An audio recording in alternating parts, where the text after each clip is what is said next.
করে ধরবো। এই দেখুন আপনাদের একটা উদাহরণ আমি দিচ্ছি। 2016 সালের 22শে সেপ্টেম্বর দিল্লির দয়ানন্দ সিং কলেজের অধ্যাপক কেদার কুমার মণ্ডল একটা টুইট করে দাবি করেছিলেন Durga is the very much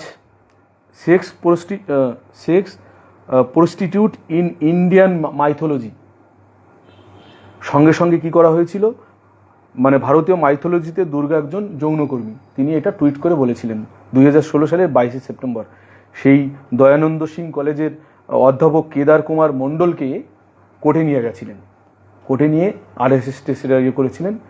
কোর্টে নেওয়ার পর এমন ঝামা ঘষে দিয়েছিল আরএসএসকে এবং এই হিন্দুত্ববাদীদের।